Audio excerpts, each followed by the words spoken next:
पूज्य भगवान माही स्वामी के चरण निष्ठान हम सभी रास्ते हैं।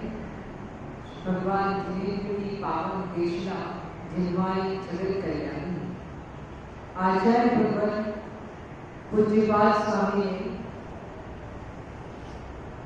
मोह की से लिप्त जीव की दशा का व्याख्यान करते हुए बताया है, मोहेन संप्रतम ज्ञातम स्वभावम लभते नहीं मत्तः पुमान् पदार्थानां यथा फलन गोत्रके। अर्थात संसार में कर्मों में सबसे कर्मों का कहा जाता है, कर्म कितने होते हैं? कितने होते हैं? कितने होते हैं? 8। उन कर्मों में अगर राजा कोई है तो वह मोहनीय कर्म है। जिस प्रकार एक नीली किसान उथली पुथली मिट्टी में बेलों को खचेड़ता है अर्थात जोड़ता है, इसी प्रकार यह मोहनीय कर्म के कारण जीव इस संसार रूपी खेत में जुड़ रहा है। अत्यंत कष्ट सहन वेदता हुआ भी अपने स्वरूप को पाने की अभिलाषा से युक्त हो वह देव शास्त्र गुरु का आश्रय लेता है। संसार में सबसे सुलभ यदि कुछ है तो वह है सुख परिचित अनुभूत जन्य काम भोग और बंध की कथा। अर्थात जो काम भोग और बंध है, संसार शरीर और भोग से संबंधित जो भी कथाएं हैं वह अनादि से हमारे श्रुत यानी सुनने में आई हैं, अच्छे से परिचय में। आपको अपने पड़ोसी का आप कहते हैं ना, हमें इनके बारे में अच्छे से परिचित है, इनके बारे में हमें सब सुना हुआ है। और फिर अनुभूत यानी वह अनुभव एक्सपीरियंस किया हुआ है। तो संसार शरीर भोग जन्य जो भी विकताएं हैं वह तो हमारे परिचय में, सुनने में, अनुभव में अनादि से है। लेकिन जो एकत्व विभक्त आत्म स्वभाव की चर्या है वह संसार में सबसे दुर्लभ कही जाए। सुन परिचितान भुआ सप्तसदी काम भोग बंद कहा नगरी तस्तु विलंबो। यानी इस संसार में सबसे सुंदर क्या है? कौन बताएगा? कोई बोलेगा कि हमारा घर सबसे अच्छा है, कोई बोलेगा कि हमारे घर के अंदर जो हीरे रखे हैं वो अच्छे, कोई बोले हमारा बेटा बेटी अच्छा है, ठीक है, कोई बोलेगा सबको छोड़ो मैं ही अच्छा। नहीं, संसार में सबसे सुंदर यदि कुछ है तो वह तम एक वियक्तम जो एकत्व विभक्त आत्मा है वही संसार में सबसे सुंदर है। सबको सुंदरों लोए, संसार पूरे लोक में सबसे सुंदर अगर कोई है वह निज एकत्व विभक्त की दृष्टि है। पर से विभक्त हुए बिना निज एकत्व का भान होता नहीं। और समझ में आ रहा है कि आपको एकत्व विभक्त अध्यात्म सुना होगा जिससे थोड़ा थोड़ा हमको सब कुछ समझ में आए, और नहीं तो महाराज जी आपको बताते ही पर से विभक्त हुए बिना निजता एकत्व का भान होता नहीं, और निज के एकत्व में जाए बिना जीव पर से विभक्त होता है। इसलिए सबसे सुंदर क्या है? जो हमारा एकत्व स्वभावी आत्मा है वही संसार में सर्वे सुंदरों लोए, सबसे सुंदर वह आत्मा है। इस आत्मा का लक्षण क्या है? कौन बताएगा? उपयोगो लक्षण बोलिए सब। उपयोग है वह आत्मा का लक्षण है। ज्ञान और दर्शन उपयोग है। अब उपयोग क्या है? आप आत्मा और ये तो आपको कन्फर्म हो गया। अब इसका लक्षण क्या हो गया? उपयोग। अब ये उपयोग क्या है? तो जो अभ्यंतर और बाह्य दो प्रकार के दो हेतुओं से मिलकर के जो चैतन्य के अनुविधायी परिणाम है, आत्मा के जो परिणाम है वह चैतन्यानुविधायी परिणाम उपयोग, ये उपयोग कहलाता है। बाह्य और अभ्यंतर ये दो रीजन से मिलकर के जो आत्मा के परिणाम होते हैं, ज्ञान दर्शन रूप चैतन्यानुविधायी परिणाम, वो उपयोग है। बहुत सरल विषय है, आपको धीरे धीरे समझेंगे, अभी समय हो गया है। शॉर्ट में जो अभ्यंतर है, अभ्यंतर में भी आत्मभूत और अनात्मभूत, जैसे इंद्रियां हैं ये अनात्मभूत है। इंद्रिया आत्मभूत है या अनात्मभूत? कौन बताएगा? इंद्रिया आपकी आत्मा से चिपकी हुई है, यानी आत्मा है या इंद्रिया आत्मा से अलग है? जो चीज अलग है उसका बोलते ना ये आत्मा है, मेरी चीज है, और जो मेरी नहीं है वो अनात्मभूत। तो इंद्रिया आत्मा है क्या? तो इसलिए इंद्रियों को क्या कहा? अनात्मभूत। तो जो भी अनात्मभूत पदार्थ है, इंद्रिया हो गई, पदार्थ हो गए, प्रकाश हो गया, इनके माध्यम से आत्मा बाह्य वस्तु को जानता है। ये सब बाह्य साधन हो गए। और दूसरा एक आत्मभूत हो गया। जो आत्मभूत आत्मा का जो परिस्पंदन है वह आत्मभूत योग हो गया। अब समझना, आप पेन को जानते हैं तो कैसे जानते हैं? इंद्रियों से जानते हैं ना। आत्मा इंद्रियों से पेन को जान रही है, मैं वस्तुओं को जानता हूं। यह ज्ञाता निज ज्ञान से पर ज्ञेय को ज्ञान का विषय बनाता है। ठीक है, अब समझना, तो अनात्मभूत, यहाँ हमें अन्य में आसक्ति को कम कैसे किया जाए?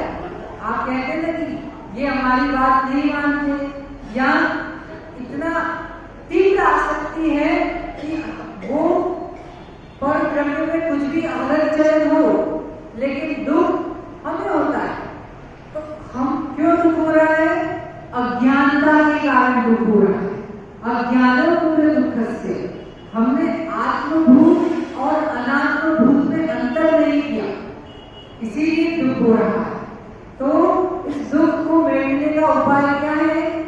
दुख होने का कारण हो गया अज्ञान, तो दुख समाप्त करने का उपाय क्या हो गया? ज्ञान। जब हमें पर द्रव्य में ये मालूम हो गया कि ये पर है, शरीर, संबंध, भोग, ये सब पर ही है, तो हमें उससे विरक्ति आती है। विरक्ति आकर के हम अपने ज्ञान स्वरूप की भावना में जीव जब तन्मय हो जाता है, तो अन्य द्रव्य का जो भी परिवर्तन हो रहा है उससे वह अप्रभावित रहता है। हमें होता है ना कि पर कुछ भी चेष्टा करें तो हम तुरंत प्रभावित हो जाते हैं और दुखी हो जाते हैं। तो उसका उपाय क्या है? पर को कंट्रोल क्यों करें? हम सेल्फ कंट्रोल करें ना, इसी का नाम संयम है। इसीलिए व्रत, नियम, संयम धारण किया। तो इन व्रत, नियम, संयम की महिमा को जानकर हम अपनी आत्मा से जो अनंत काल से दुख का साधन पर द्रव्य को माना है, उसको छोड़कर निज आत्म संयम को प्राप्त हो, इसी भावना के साथ भगवान महावीर स्वामी की जय। परम पूज्य मुनि श्री चरण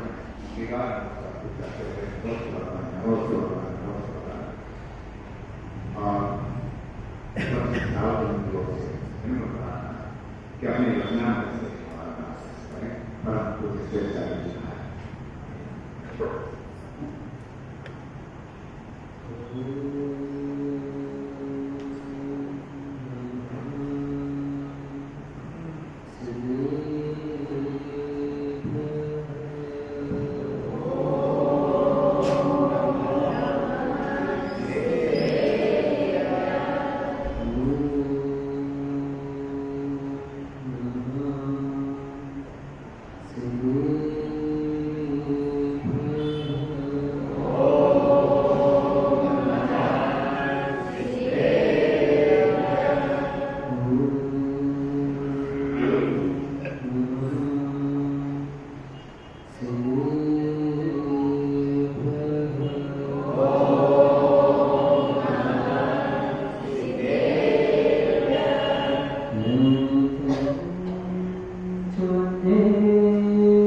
आज पुनः हम सभी की महाभागी का उदय हुआ है, जो सर्वज्ञ प्रभु की ये देशना हमें प्राप्त हो रही है।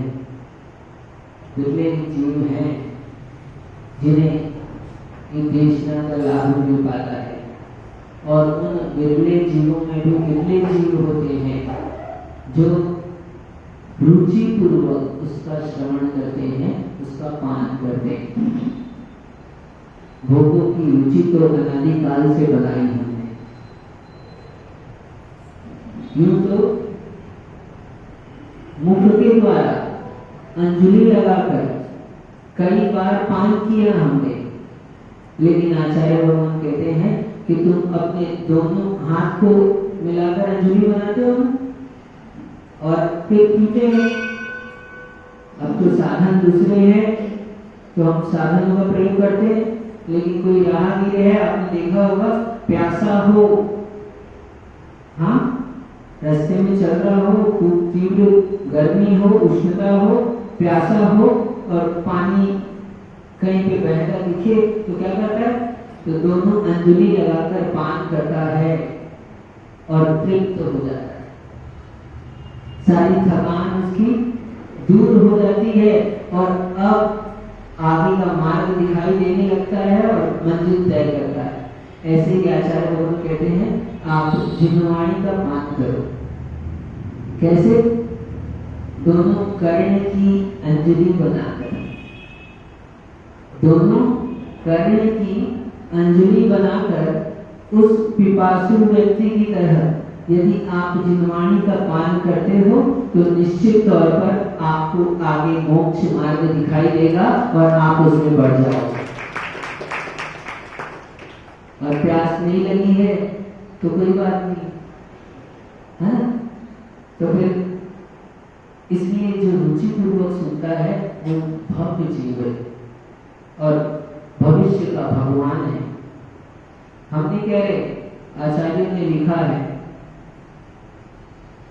पद्मनंदी महाराज ने पद्मनंदी पंचविंशतिका नाम का ग्रंथ है, उस ग्रंथ में लिखा है कि जो कोई भी शुद्ध का पान रुचि पूर्वक करता है वो भविष्य का भगवान है।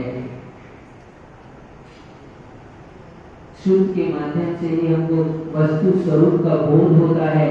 अभी महाराज एकत्व विभक्ति की बात कर रहे थे, तो हम एकत्व के बारे में भी जानते हैं, तो शुद्ध के माध्यम से जानते हैं, और पर द्रव्य हमसे विभक्त है इसका ज्ञान हमको होता है, तो शुद्ध के माध्यम से होता है।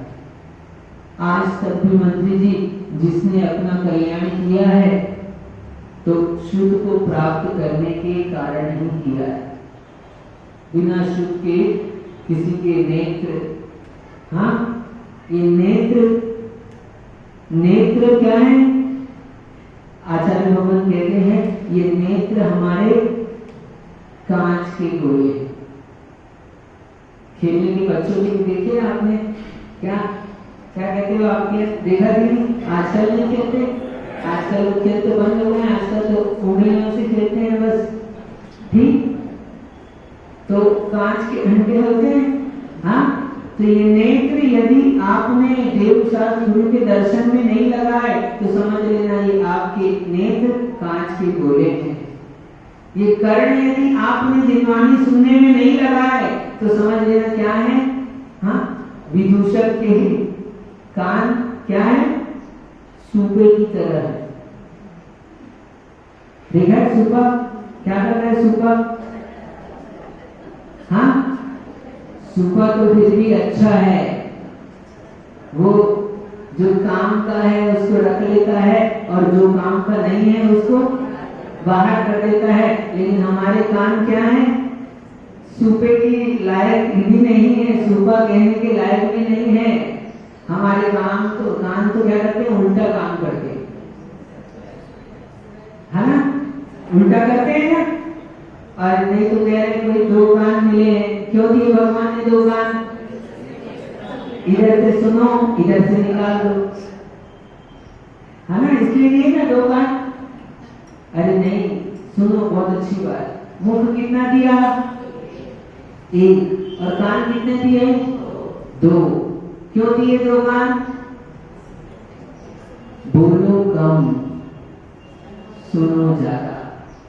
आपको बताया था सुनना एक कला है, और जिसको सुनना आता है, सुनते हो ना हम लोग? भूल गए, बताया था एक दिन सूत्र दिया था, क्या सूत्र था बताओ जल्दी से। हाँ सुनने के ऊपर से कहा था, सुनते हो ना आप लोग? नहीं सुनते। जिसको सुनना आता है वही भगवान कर सकता है। नहीं सुना तो आज सुन लो, नहीं नोट किया तो आज नोट कर लो। जिसको सुनना आता है वही शांति को प्राप्त करता है, और नैवेद्य जिसको सुनना आता है वही भगवान बन सकता है। सुनते हैं हम, एक सुनते हैं और चार सुनाते हैं। इसलिए हम कह रहे हैं जिसको सुनना आता है सुन ले। कोई गाली दे, चार बातें कहें तो भी सुन ले। सुनना सीखो। क्या करो? सुनना सीखो। जीवन में ऊंचाइयों को प्राप्त करने की सबसे बड़ी कला है सुनना सीखो। घर में बुजुर्ग हो तो छोटों की सुनना सीखो। यदि आप छोटे हो तो बड़ों की सुनना सीखो। मित्रों के साथ हो, बराबर वालों के साथ हो तो बराबर वालों की भी सुनना सीखो। यदि अध्यक्ष हो तो बहुत कुछ सुनना पड़ता है, आपको ऐसे फायदा है। हाँ सही कह रहे हैं, बुरा मत मानना, बुरा लगे तो क्षमा करते हैं। जो कम सुनता है वो ज्यादा सुखी रहता है। धीरे से बोल देते। हाँ, जो कम सुनता है, अच्छी बात कह रहे हैं, जो कम सुनता है वो ज्यादा सुखी रहता है। सबसे ज्यादा परेशानी हमको क्यों हो रही है?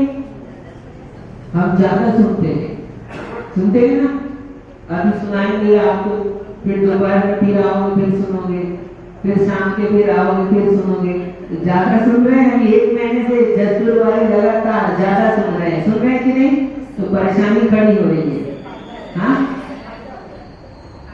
अरे संसार के विषय भोगों की बातें तो हमने अनादिकाल से सुनी है, और वही ज्यादा सुनते हैं। ये तो बहुत कम सुन रहे हैं। 1-8 घंटा ये सुनते हैं, बाकी के पूरे 8 घंटे सोने के अलग भी कर दो, मान लो, तो बाकी का समय पाप की ही बातें सुनने को मिलती है हमको। तो जो सुन लेता है वो ज्यादा सुख शांति को प्राप्त होता है। हमारी शांति की चर्चा चल रही थी, मोक्ष मार्ग प्राप्त करना है। कल तो लोग बहुत खुश हो रहे थे, है ना? कल किया कि नहीं? होमवर्क दिया था एक आप लोगों को? हाँ, नहीं किया? अरे एक छोटा सा होमवर्क देते हैं, वो भी नहीं कर पाते, बताओ आप। किया कि नहीं किया? अच्छा, रोज नहीं आया? अरे देखो, तो फिर हम रोज कहेंगे, फिर ऐसे है ना? ये बोलो कि हमने काम दिया था वो किया नहीं, ऐसा बोलो। अपनी पढ़ाई मत करो, हर जगह अपनी पढ़ाई करते हो। कल तो रोज आए नहीं बता रहे, ये नहीं बोल रहे कि होमवर्क नहीं किया। हाँ,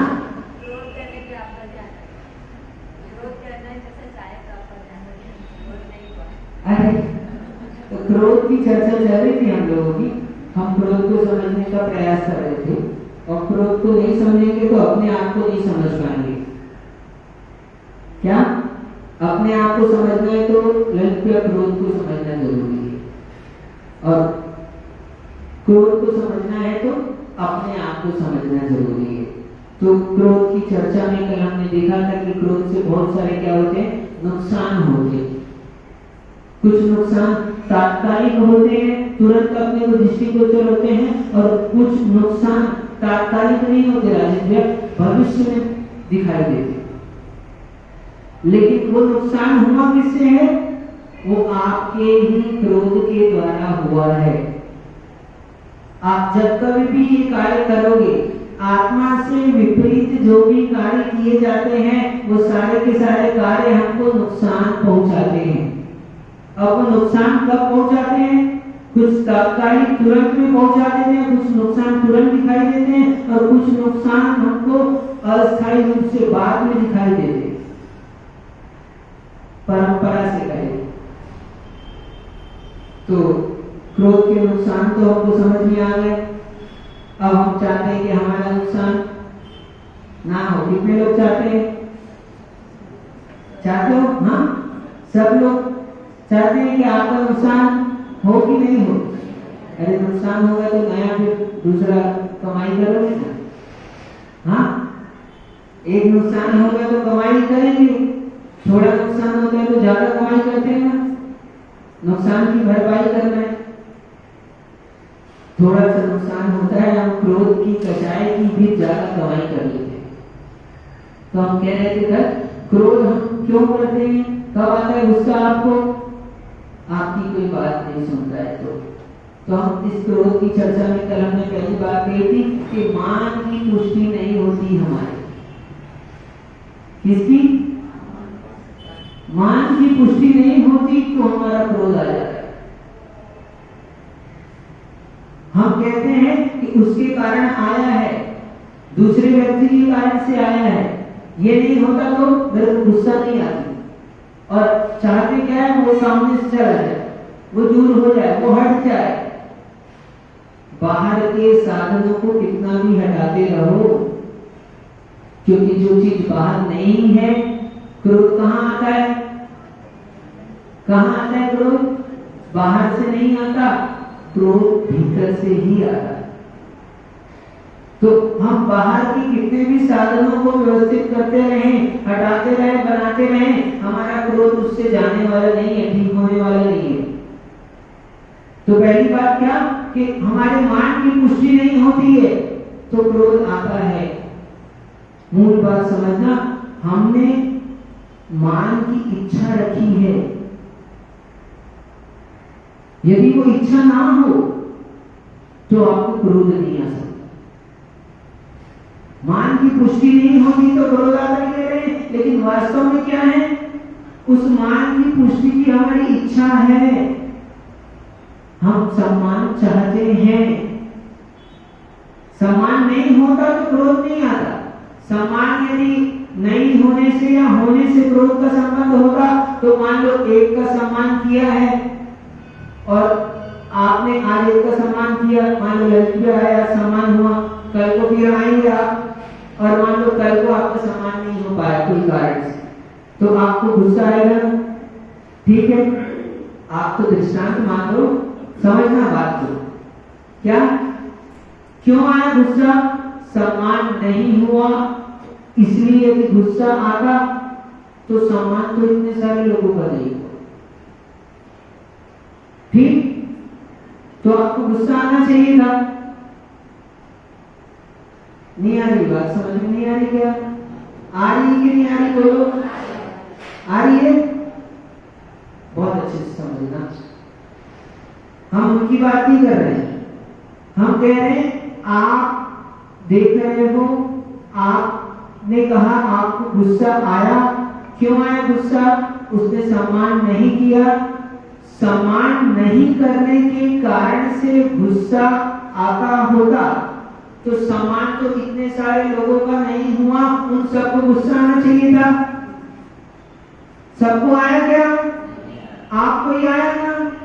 क्यों आया? तो पहली बात ये निश्चित हो गई कि सम्मान नहीं हुआ इसलिए गुस्सा नहीं आया। गुस्से का कारण सम्मान नहीं है। पहली बात है कि सम्मान के नहीं होने से गुस्सा आना होता तो इन सबको आना चाहिए था, तो सम्मान के कारण से गुस्सा नहीं आया। दूसरी बात और चलते हैं। अभी आपको लग रहा है कि सम्मान नहीं हुआ इसलिए गुस्सा आया, तो अब अपन चलते हैं। ऐसे कई स्थानों में जाते हैं, सम्मान हर जगह होता है क्या हमारा? हर जगह नहीं होता। अब सम्मान नहीं होने के कारण से यदि गुस्सा आना होता तो उन हर जगह में भी जहां सम्मान नहीं हुआ वहां गुस्सा आना चाहिए था कि नहीं चाहिए था? आ रहा है समझ में? आपने यहाँ आए, यहाँ सम्मान नहीं हुआ, आप दुकानदार के पास जाते हो खरीदने के लिए, कई बार वहां भी सम्मान नहीं होता। आप अपने घर जाते हो, घर में जैसे ही प्रवेश किया वो सम्मान नहीं होता, वहां तुरंत गुस्सा आता है क्या हमको?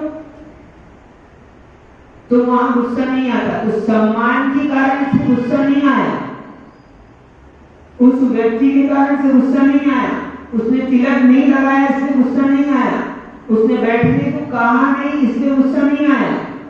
गुस्सा क्यों आया? फिर हमने सम्मान की इच्छा रखी थी, वो इच्छा के कारण से गुस्सा आया। कहां है मूल चीज? क्या है गुस्से का कारण? क्या है? मान की अपेक्षा से गुस्सा आया है, मान की इच्छा रखी है। अब मान के साथ थोड़ा सा अच्छा नहीं लगता तो अपन सम्मान कह लो। क्या कह लो? है ना? मान कहने में अच्छा नहीं लगता तो क्या कह लो? सम्मान कह लो। तो सम्मान की अपेक्षा इसके कारण से गुस्सा आया है। गुस्से का पहला कारण। आप लोग गुस्सा कम करना चाहते हो ना? ठीक है, कम करना है ना? तो अब समझ लो कैसे होगा कम। सामने वाला सम्मान कर देगा तो गुस्सा नहीं आएगा, कम हो जाएगा। हाँ, हम उसको बता देंगे कि जब हम आए तब तुम्हारे को क्या करना है, तो सम्मान करना, तो गुस्सा नहीं आएगा। ठीक होगा कि नहीं होगा ऐसा? आप आज बता दोगे आज ये अध्यक्ष जी हैं, कल को फिर अध्यक्ष दूसरे हो जाएंगे मान लो, फिर क्या होगा? फिर आपकी समस्या तो फिर चालू बनी रहेगी। और चलो आपने इनको बता दिया, अब इनको बता दिया, मान लो यही अध्यक्ष बने रहे, लेकिन एक दिन ये नहीं आए तो आप आए और ये नहीं आए, तो फिर क्या होगा? फिर गुस्सा आएगा। चलो ये भी आए हैं, आप भी आए हो, लेकिन इनको याद नहीं रहा तो क्या होगा? फिर गुस्सा आएगा। तो ऐसे गुस्से के साधन कितने सारे बने रहेंगे बाहर में। तो बाहर की चीजों को बदलने की कोशिश करके गुस्सा मिटाना चाहोगे तो वो 3 काल में भी संभव नहीं है, क्योंकि बाहर की चीजें अनंत हैं, बाहर की व्यवस्थाएं अनंत हैं, और बाहर की व्यवस्थाओं को व्यवस्थित करना हमारे बस की बात नहीं है। तो जो हमारे हाथ में है वो काम हमको करना चाहिए। क्या करना चाहिए? तो जब हमको पता चले कि पानी यहाँ से आ रहा है तो भैया वहां हमने एमसी लगा दी, पानी वहां बंद कर दो तो नहीं आएगा। और जब आपको पता ही नहीं चला पानी कहां से आ रहा है तो फिर क्या कर दोगे आप? तो पानी तो बहता रहेगा, आता रहेगा। तो गुस्सा कहां से आ रहा है पहले ये पता करो। पहली बात, गुस्सा कहां से आ रहा है उसके कारण को पता करो। अंतरंग से आ रहा है, उस अंतरंग में आप देखो कारण क्या है। तो गुस्से का पहला कारण हमने देखा कि मान की पुष्टि नहीं होती। मान की पुष्टि नहीं होती ये कारण नहीं है। इसके अंदर और जाकर हमने देखा तो हमको दिखाई दिया हमारे भीतर जो सम्मान प्राप्ति की इच्छा है ये हमारे गुस्से का पहला कारण है। अब आप ये सम्मान किससे चाहते हो? ये तो इनको दृष्टांत मान दिया था। आप अपनी सास से सम्मान चाहते हो, आप अपनी बहू से सम्मान चाहते हो। बहू यदि सास से सम्मान चाहती है, पिता पुत्र से सम्मान चाहता है, मालिक नौकर से सम्मान चाहता है, महाराज भक्तों से सम्मान चाहते हैं। ऐसे सम्मान के कितने भी साधन आप बनाते जाओ, यदि आप जिससे जिससे सम्मान चाहते हो तो सब आपके गुस्से के कारण बन जाएंगे। इसलिए किसी से सम्मान की इच्छा मत रखो। सबसे पहली बात, आप ये मान के चलो कि कोई हमारा सम्मान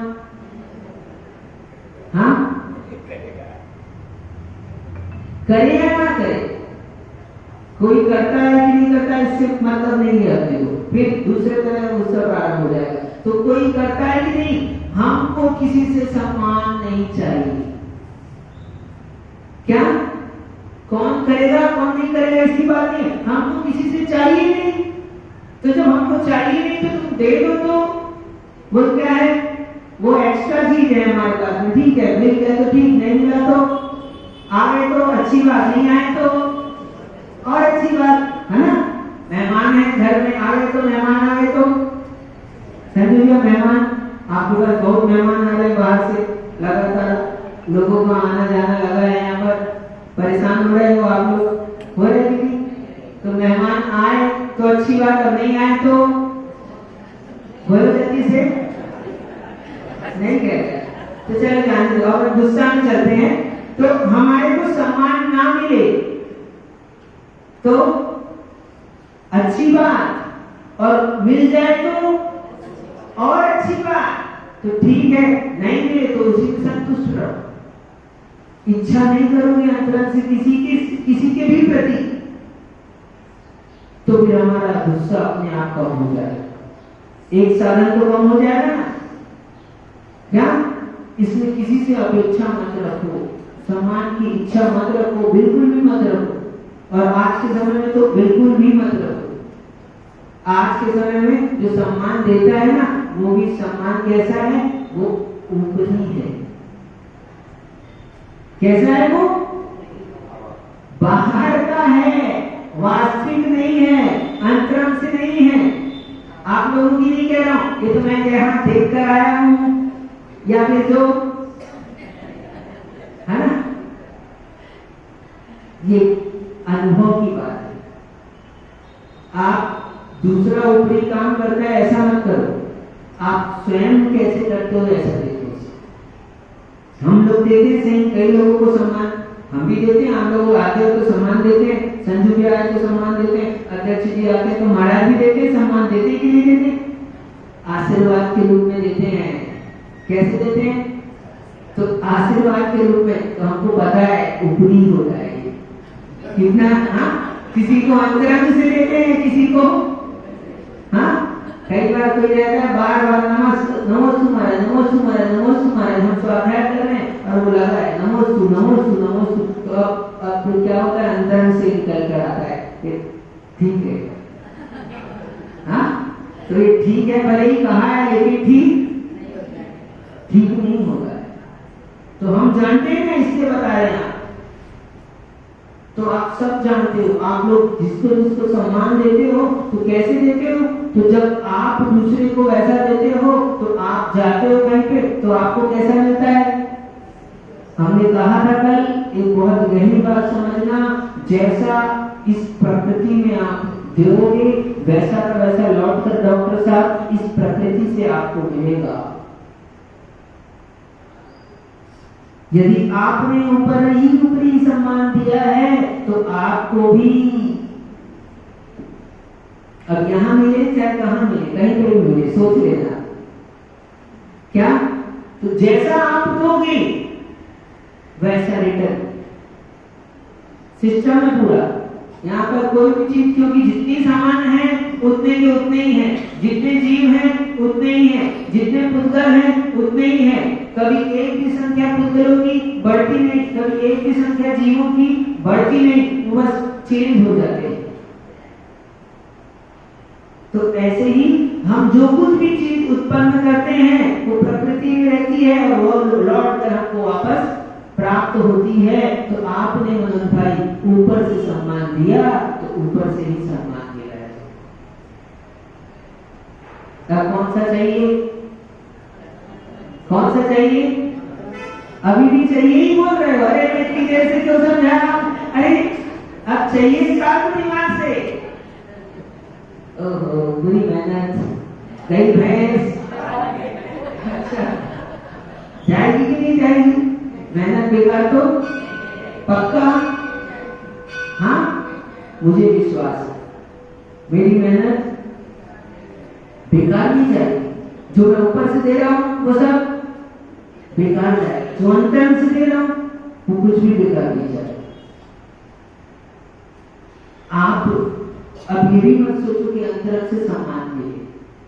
आप दो ये अलग बात है, लेकिन देने के बाद में भी फिर इच्छा मत रखो। ये कह रहा हूं मैं, क्योंकि गुस्सा का कारण है आप सम्मान की इच्छा रखते हो और आपकी इच्छा ही आपको गुस्सा दिलाती है। दूसरा व्यक्ति नहीं दिलाता, दूसरे की गाली नहीं दिलाती। तो ये बात समझ लोगे तो सारा खेल खत्म। किसका खत्म? संसार का। किसका खत्म? गुस्से का। फिर आपको दवाई लेने के लिए, है ना, मेडिकल स्टोर नहीं जाना पड़ेगा। चिंता होगी मेडिकल वालों को। राजेश भाई चिंता तो नहीं होगी? अरे चिंता मत करो, जितना भी हम कहें और लोग आते हैं। देखो सिगरेट की डब्बी देखी किसी ने? यहाँ तो कोई नहीं है ऐसा, हो तो कोई बात नहीं है, लेकिन ध्यान रखना सिगरेट की डब्बी देखी हमने देखी है, हम तो रोज देखते हैं। रोज देखते हैं कि नहीं? रास्ते में जाते हैं तो हम देखकर चलते हैं, देखकर चलते हैं तो गिरी हुई मिलती है, तो दिखती है, रोज देखते हैं हम। तो उसमें बना रहता है क्या? कहीं किसी में सांप बिच्छू बने रहते, किसी में बिच्छू बना रहता है और किसी में वो सड़ा हुआ क्या बना हुआ रहता है? मुख का कैंसर दिखाई देता है उसमें बना हुआ।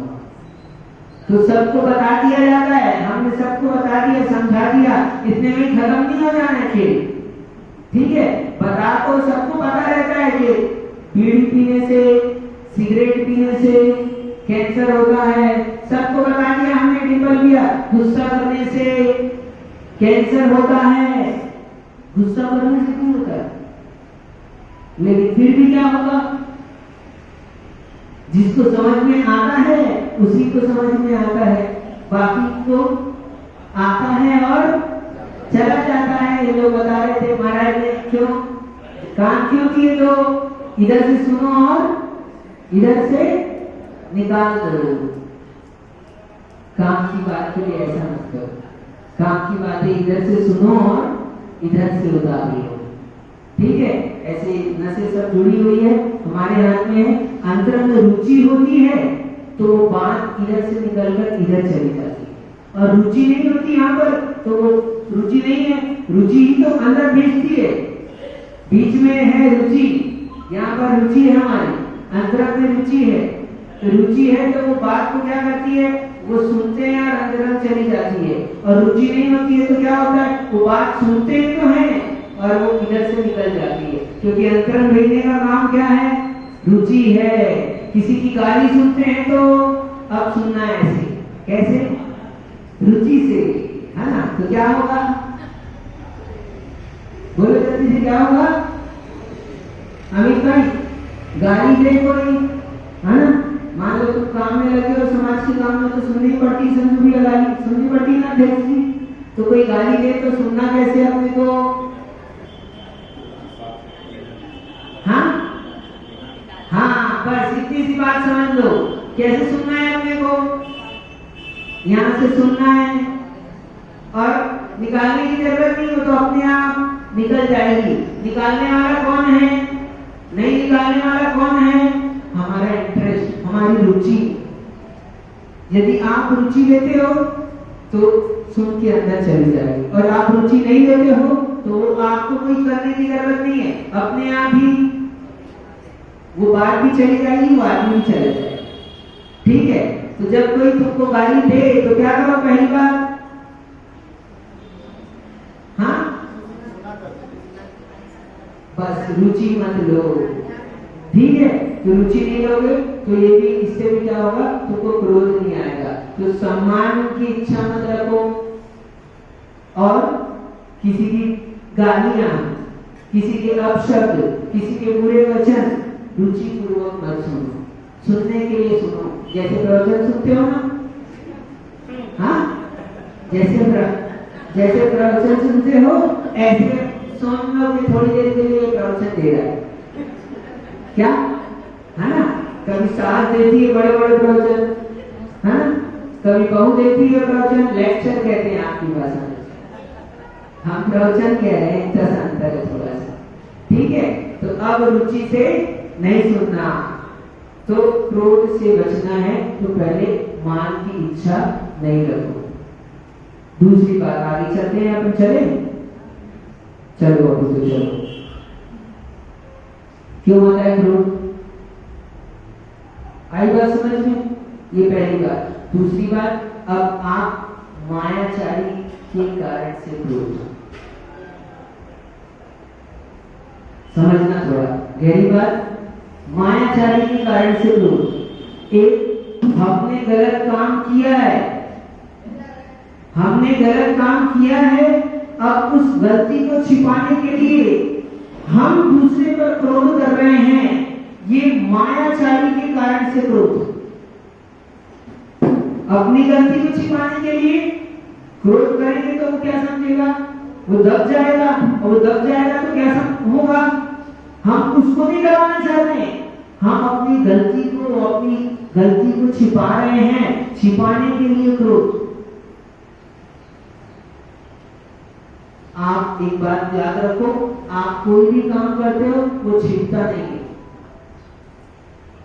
आप कोई भी काम करो, काम का स्वभाव है, हर समय द्रव्य का स्वभाव ही ऐसा है कि वो प्रकट हो जाएगा।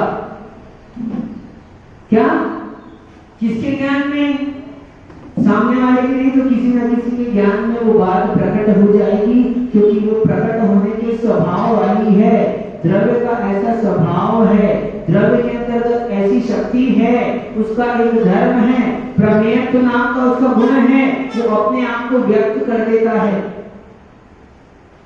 तो इसलिए क्या छुपाओगे, कुछ भी छिपने वाला नहीं है, इसलिए छिपाने के लिए क्रोध करना छोड़ो। बात किसकी चल रही है, क्रोध की चल रही है। किस तरह का क्रोध, अपने आप को सत्य, हाँ, राजा हरिश्चंद्र कहते हैं, क्या कहते हैं आपकी भाषा में, क्यों कहते हैं हरिश्चंद्र, सत्यवादी हरिश्चंद्र। आप लोग तो नहीं हो ऐसे, है ना।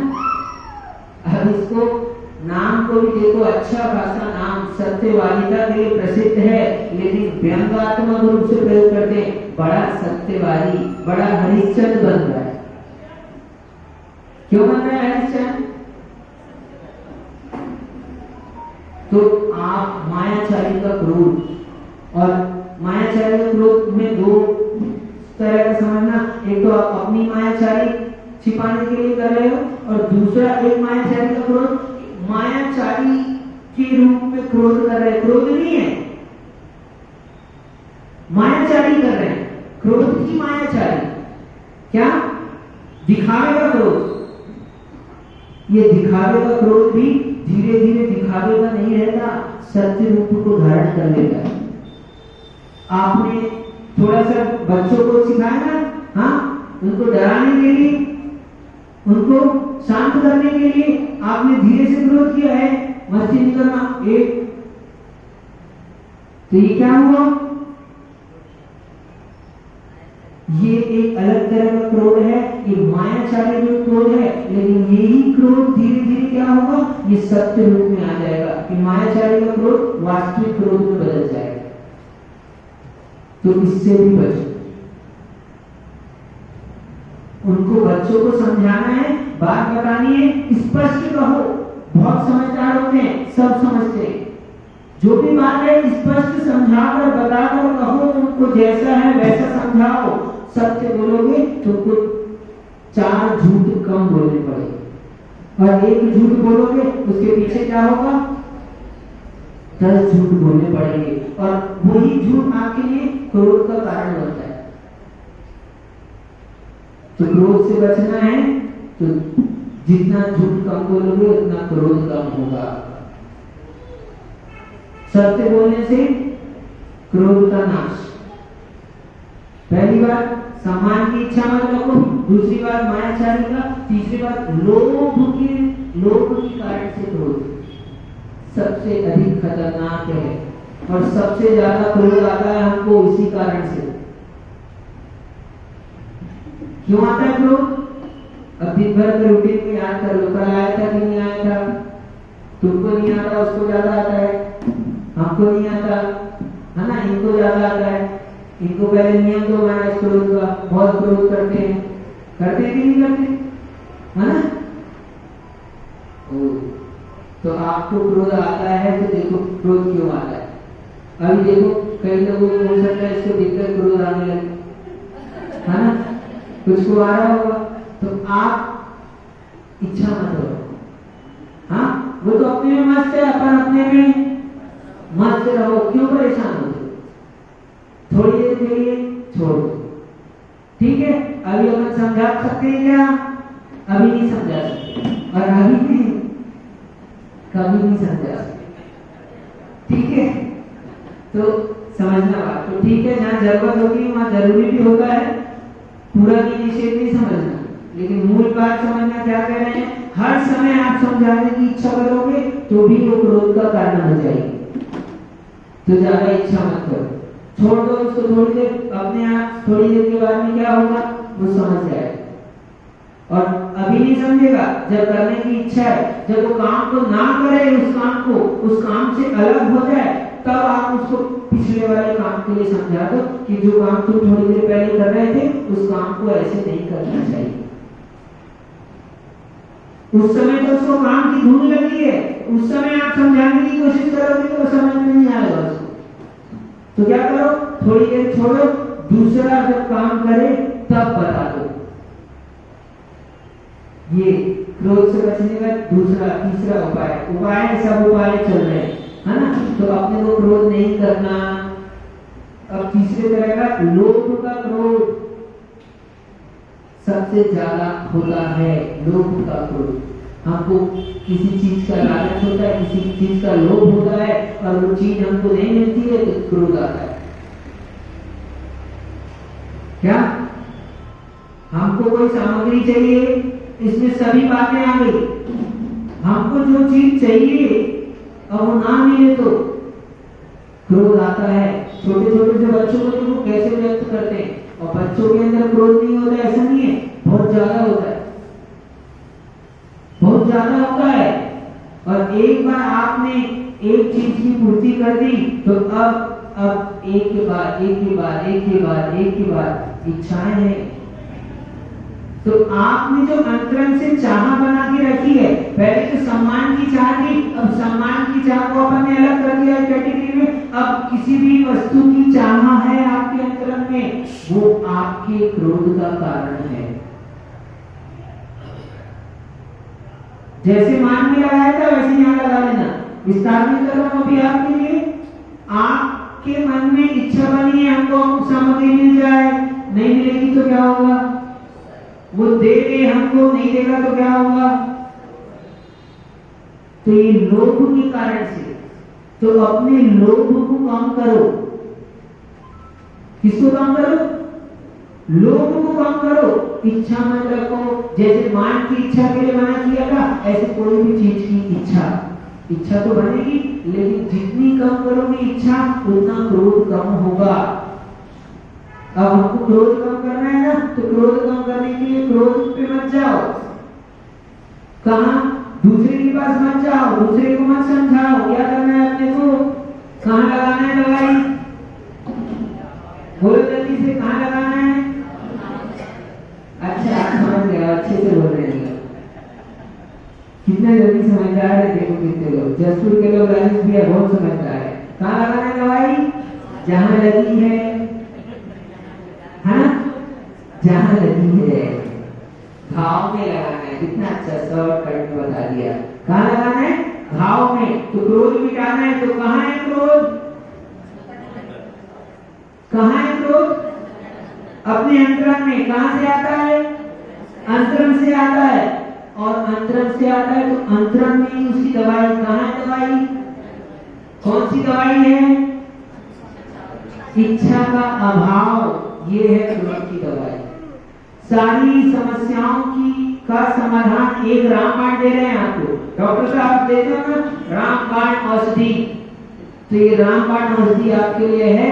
आप जीवन के किसी भी क्षेत्र में कहीं पे भी सुखी होने के लिए औषधि का प्रयोग कर सकते हो। सर में लग जाए तो, हाथ में जल जाए तो, सासू मार दे तो, बेटा नहीं सुने तो, पति से झगड़ा हो जाए तो, सब जगह यही दवाई लगाओ। कौन सी?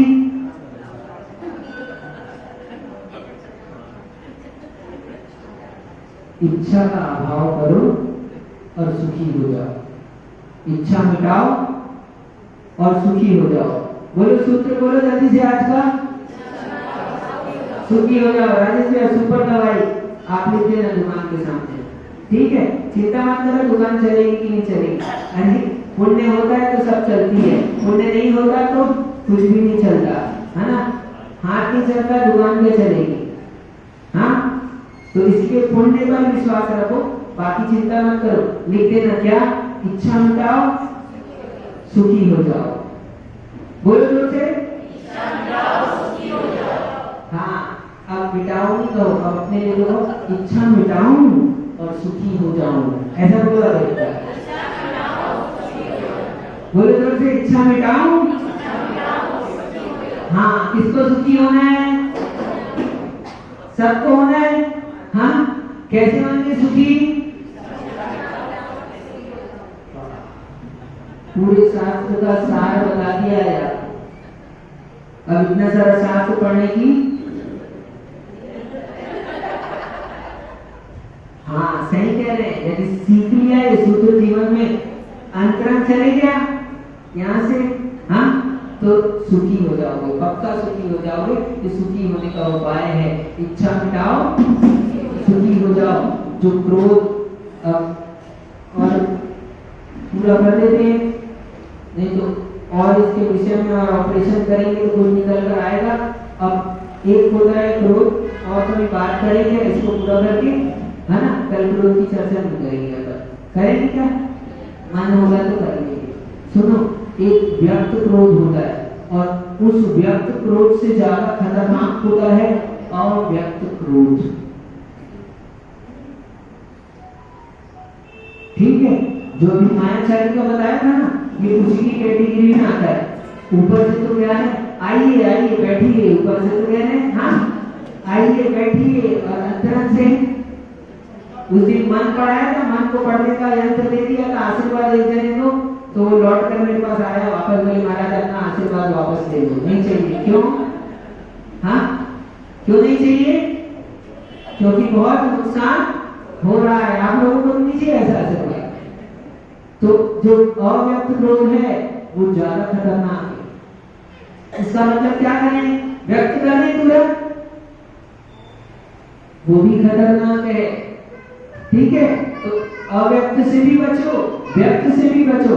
अव्यक्त क्रोध ऊपर नहीं कर सकते हैं, बड़ा है आदमी नहीं बोल सकते हैं। हाँ, हमारे से सीनियर है, बॉस है, मालिक है, ठीक है, मान लो बेटा है, उसको भी कभी कभी ऐसा हो गया तो नहीं बोल सकते, तो क्रोध तो आता है और आपने उस समय में दबा दिया। श्रेष्ठ तो ये है कि आप उसके अंतरंग कारणों में जाओ, अंतरंग से इलाज करोगे तो ये वास्तविक इलाज है। और आपने जो अंतरंग अव्यक्त क्रोध दबाया है ना, ये ऊपरी इलाज है। ये कैसा है? ये एलोपैथिक इलाज है। राजेश भाई कैसा है? जल्दी समझ में आएगा? तुरंत सर दुख रहा है, क्या करो? एक डिस्प्रिन ले लो फटाफट, है ना, शांति मिल जाती है। ये क्या है? ये आपने दबा दिया है। बीमारी को दबाओ मत। आप दूसरे को समझाते हो क्रोध के लिए, जो बाहर के उपचार करते हो, बात मनवाना चाहते हो, वो सब बाहरी इलाज है। आपने कभी किसी के सामने क्रोध नहीं व्यक्त किया, ऊपर से दबा लिया, चुप रह गए, मौन ले लिया, ये बाहरी इलाज है, ये एलोपैथिक इलाज है। इसके कारण से आपका क्रोध बाद में भड़ककर और अधिक हो जाएगा। अंतरंग का पहले राम बाण दिया था, वो देसी औषधि है, हमारी आयुर्वेदिक औषधि है, हमारे आचार्य ने सिखाया है, वो मूल सिद्धांत है। उस औषधि का प्रयोग करोगे तो जड़ से मिट जाएगा। और बाहर का इलाज मौन ले लो 5 मिनट का। क्रोध आए तो एक बार ऐसे ही हुआ, टाइम तो हो गया, लेकिन एक बार ऐसे ही हुआ, कहाँ गए निकल गया, धोती बदल नहीं, सुनते जाओ। क्या एक बार ऐसे ही हुआ? संजय भी आप बहुत क्रोध आता है, आप आ गए महाराज के पास, तो महाराज के पास औषधि थी, दे दिया, अपने कमंडल से पानी भरा बोतल में और दे दिया, ले जाओ बेटा। क्या? जब क्रोध आए तो इसको 2 घूंट मुंह में रख लेना। और कब तक रखना है? हाँ, 5 मिनट 10 मिनट इसको मुंह में रखना है। उसके बाद मेरा नाम लेकर इसको अंदर ले जाना, तो वो क्रोध नहीं आएगा। तो ये भी इलाज है। यदि टेम्परेरी आपसे वो मूल नहीं बनता है, आयुर्वेदिक औषधि हर जगह उपलब्ध नहीं होती, हर समय नहीं आती है, तो टेम्परेरी काम क्या करो? ये वाला पानी ले जाना, दे देंगे आपको, है ना? तो ले जाना, मुंह में भर कर रख लेना। कहने का मतलब ये है कि 5 मिनट का मौन ले लेना। आपसे नहीं बनता तो एक कायस्थ का नियम ले लेना कि जब भी सामने वाला क्रोध करेगा तो हमारी बारी है, वो तो कर चुका, अब हमारी बारी, तो आप ले लो मौन। तो ये टेम्परेरी इलाज है। तो आप चाहो तो ये भी कर सकते हो। दोनों इलाज बता दिया, जिसके पास जो सुविधा हो, है ना, जो अवेलेबल हो, पास में राजेश भाई की दुकान हो तो उनके पास चले जाओ, और नहीं तो हमारी दुकान में आ जाओ, है ना। हमारी दुकान का पहुंचने में आपको देर लगेगी, तो अभी टेम्परेरी के रूप में ये है पास में, तो इनकी दवाई से काम चलाते रहना, धीरे धीरे ये दवाई तक पहुंच जाओगे। आया समझ में बात? अच्छे से समझ में आता है आप लोगों को, है ना। कल नहीं किया था, लेकिन आज जरूर करके देखना। क्या कौन कौन करेगा? कोई हाथ नहीं उठा रहा। अरे हम कह रहे हैं करो। आज का फिर से नियम है, क्रोध करना है। आज आपको कल होमवर्क नहीं दिया था, आज डबल होमवर्क, आज 2 बार करना है। और करने के बाद देखना क्या? पहले बाहर का नुकसान देखना, फिर अंतरंग का नुकसान देखना। दोनों नुकसान जब तक नहीं देखोगे आप, तब तक आपका क्रोध जाने वाला नहीं है। इसलिए नुकसान देखो पहले, ठीक है? आज क्रोध करो और नुकसान देखो, ठीक? आप सभी को आशीर्वाद है, आपका क्रोध बना रहे, क्रोध के प्रति क्रोध बना रहे, ऐसी मंगल भावनाओं के साथ। लेकिन वो भी नष्ट हो जाए ऐसी महामंगल भावनाओं के साथ, जब ये आचार्य भगवान विशुद्ध सागर जी महाराज की जय।